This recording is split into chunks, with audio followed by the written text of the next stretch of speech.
지금 유고려병원에서 있는 김태훈입니다.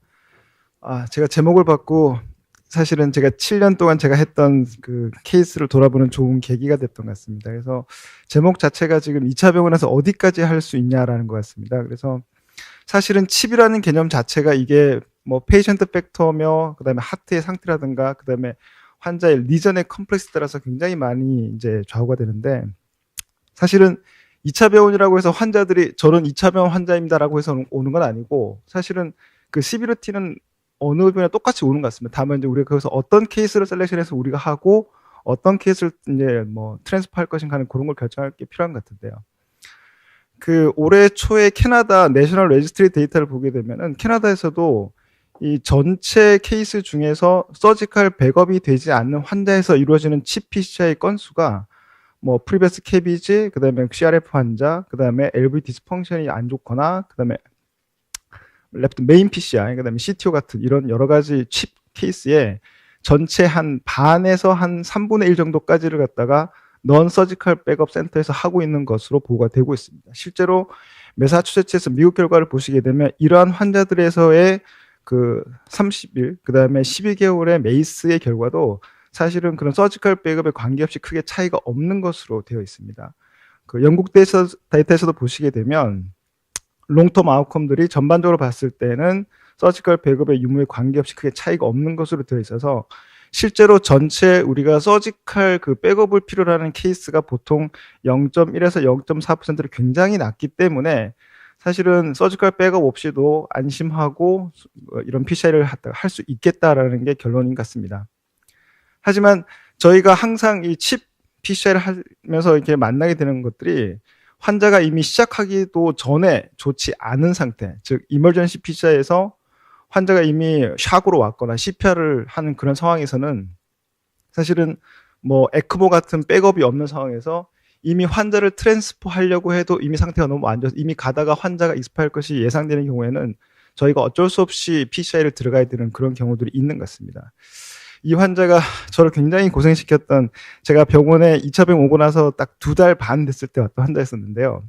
환자는 60세 남자, 젊은 축에 속하는 환자였었습니다. 20분 전에 발생 흉통을 주로 왔었고, 환자는 6개월 전에 자기는 잘 기억하지 못하지만 신촌에서 스텐트 2개를 2시간 30분에 걸쳐서 했다는 걸 봐서는 아마 CTO를 했을 까 생각이 되는데, 그 환자가 그냥 체스트 페인에서 담당 교수님한테 연락을 했는데 휴진이라고 내일 와라. 아침에 가슴이 너무 아파서 왔다. 그래서 이니셜에는 약간 샥 상태였는데 제가 환자를 봤을 때는 이미 혈압이 회복된 상태였습니다. 신전돼서 에시드 엘리베이션 없었고요. 그래서 환자한테는 처음에는 세브란스를 가시는 게 좋겠다고 설명을 드렸는데 자기가 지금 스테이블한 것 같으니까 여기서 했으면 좋겠다. 그래서 이제 시작을 했습니다. 첫 화면에서 이제 보시게 되면 환자는 AD 스탠들론 같은데 지금은 메인 토탈이었었고요. 그래서 와이어링을 하는 사이에 이미 환자를 CPR을 시작했습니다. 그래서 환자를 결국에는 벌룬만 하다가 환자가 익스파이했던 케이스였었는데요. 이렇게 문제는 이게 이머전시 케이스 같은 경우는 저희가 이 환자를 갖다 셀렉션할 수 없다는 그런 단점이 있겠습니다. 하지만 그래서 저희가 이제 신경을 써야 될 거는 시술을 하다가 안 좋아지는 경우, 그 일렉티브 PCR 할 때 어떻게 하면 컴플리케이션을 줄이고 성공적으로 PCR 할 것인가, 이런 것들이 중요한데, 결국에는 어떤 환자를 우리가 할 것이냐, 어떤 환자를 보낼 것이냐, 그리고 내가 어디까지 시술을 할 수 있느냐가 굉장히 중요한 포인트가 될 것 같습니다.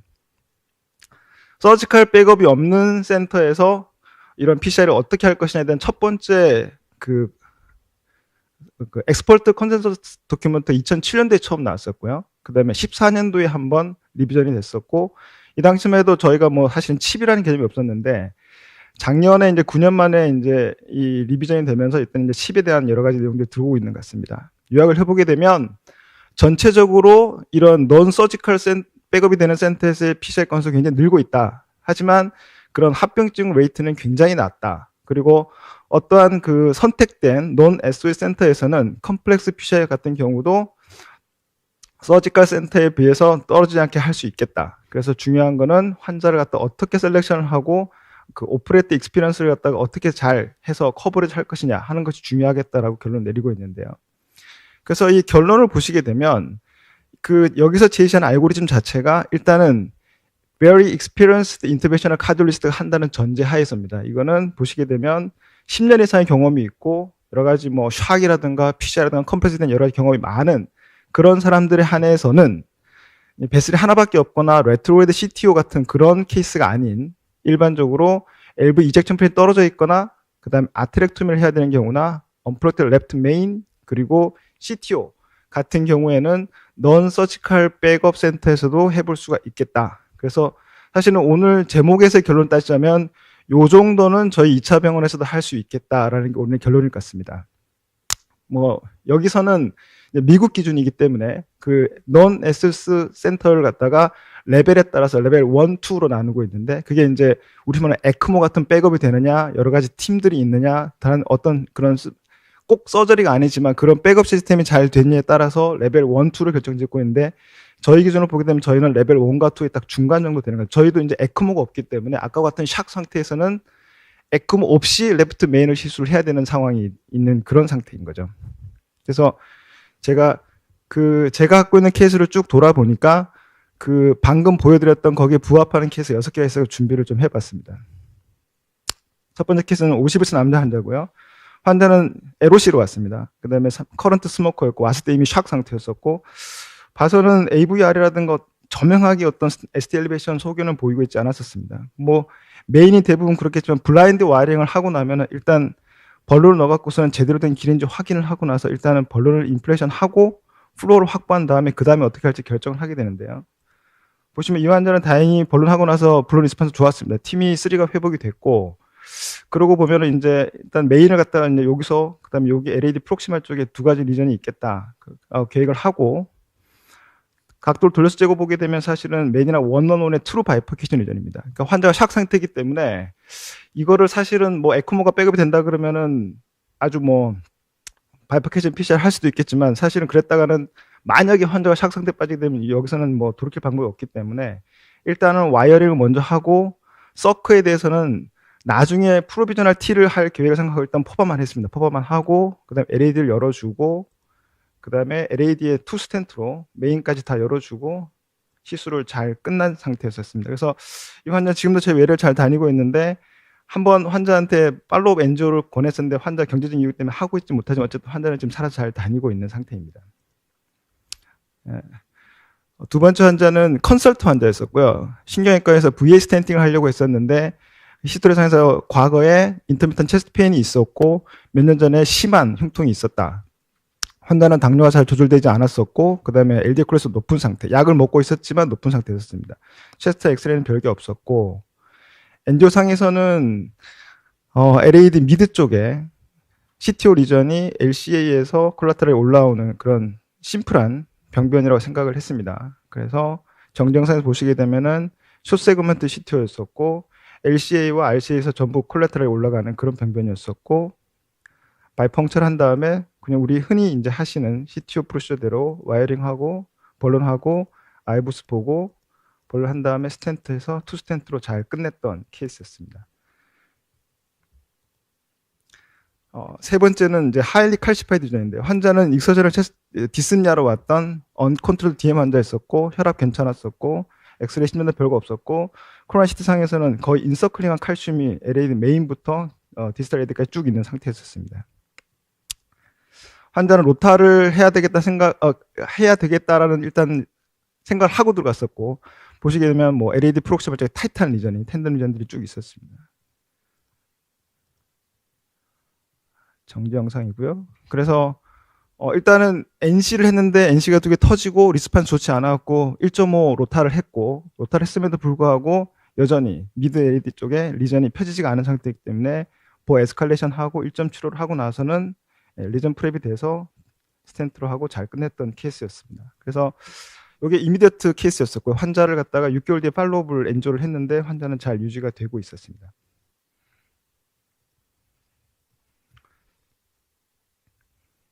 이제 3베슬 환자입니다. 60세 여자 환자였었고 환자는 30분 전에 발생한 시비어 체스트 페인을 주소로 왔었고 역시 환자 당뇨가 있었고 샥 상태였습니다. 보면 AVR에 ST 엘리베이션이 있어가지고 레프트 메인 또는 프록시멀 LAD 리전이겠다라고 생각하고 들어갔는데 보시면 컬프릿은 아마 LAD 프록시멀에 있었을 것 같습니다. 하지만 서크는 CTO였었고 RCA도 거의 굉장히 시비한 병변이었었는데 환자는 샥 상태였었기 때문에 일단 이날은 LAD만 오픈을 하자. 그래서 프리 포스트로해서 스텐트 한 개로 잘 일단 프로시저를 마무리했습니다. 그래서 환자가 샥에서 회복되고 나서 퇴원을 했고 2주 다시 재입원을 했습니다. 이게 그때 MI 왔었을 때 엔조 영상이고요.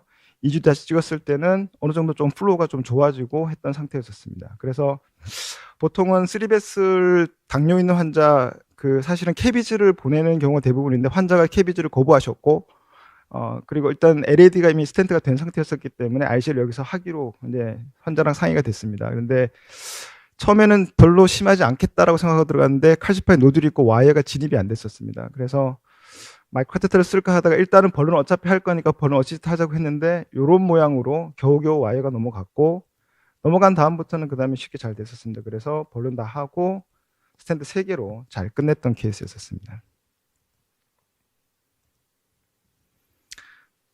다섯 번째는 그 사실은 뭐 힘든 케이스는 아니지만 사실은 메인 바이퍼케이션을 이 경험이 많지 않거나 아니면은 다른 백업이 없는 상태에서 혼자 하는 경우에는 사실은 조금 걱정이 될 수가 있는 그런 케이스인데 사실은 저희 센터에서는 사실 크게 어렵지 않게 메인 바이퍼케이션 하고는 있습니다. 하지만 이제 이런 경우도 있다는 걸 보여드리려고 한 건데 환자는 스테이블 엔자이나 환자였었고 메디랑 원런원의 트루 바이퍼케이션 환자였었습니다. 그래서 뭐 환자는 쉽게 그냥 투 와이어링 하고 그다음에 발론 양쪽 다 하고 스텐트 하고 미니 크러싱 했습니다. 미니 크러싱 하고 다시 리오프닝 하고 그다음에 파이널 키싱까지 하고 잘 끝냈습니다. 그래서 프리 포스트인데 투 스텐트로 잘 끝냈던 케이스였었습니다. 마지막으로 이제 컴플렉스한 몰폴로지 환자입니다. 환자는 익서셔널 체스트 페인으로 왔고 환자는 혈압 그다음에 CKD 그다음에 4년 전에 다른 병원에서 PCR 받았던 과거에 있는 커런트 스모커 환자였었습니다. 심전도에서는 3AV의 베스트가 좀 떨어져 있었고 보시면 LED 오스 스텐트가 있고 RC에는 셰퍼드 크룩 쉐입인데 미드 RC에 타이탄 이전이 있고 이전 스텐트가 하나 있는데 거기는 괜찮았습니다. 근데 이 한 바퀴 돌아가는 병변 디스탈에 있는 이쪽 부분에 ISR이 와 있는 상태였었습니다. 그래서 가이딩을 4개를 꺼냈는데 겨우겨우 해서 안 넘어가서 결국에는 가이드 질라를 어시스트해서 겨우 와이어가 되고 벌룬까지 넘어갔습니다. 그래서 그 ISR 이전에 벌룬까지는 했는데 갑자기 환자가 혈압이 떨어졌습니다. 그래서 봤더니만 플로어가 뭔가 나쁘고 그래서 컴플리케이션 생겼나? 그런데 해서 혹시 해서 일단 가이드 질라를 뺐습니다. 빼고 나서 보니까 이 부분이 아코디언에서 펴지게 되면서 거기에 이제 가이드질 들어가면서 막히게 되니까 환자 플로어가 없어진 상태였었습니다. 그래서 어차피 가이드질라 나와 있는 상태니까 먼저 이쪽을 스텐팅을 하고 나면은 질라가 넘어갈 수 있겠다 싶어서 거기에 스텐팅을 먼저 했습니다. 스텐팅을 했는데 스텐팅을 하고 나니까 이제 투 스텐트가 길게 들어가 있으니까 가이드질라 넘어가질 않았습니다. 그래서 발론 트래핑을 해가지고 가이드질라를 넘겼고 질라를 이렇게 돼지꼬리처럼 만든 다음에는 그다음에 DCB를 넘길 수가 있어서 DCB를 잘 끝냈던 케이스였었습니다.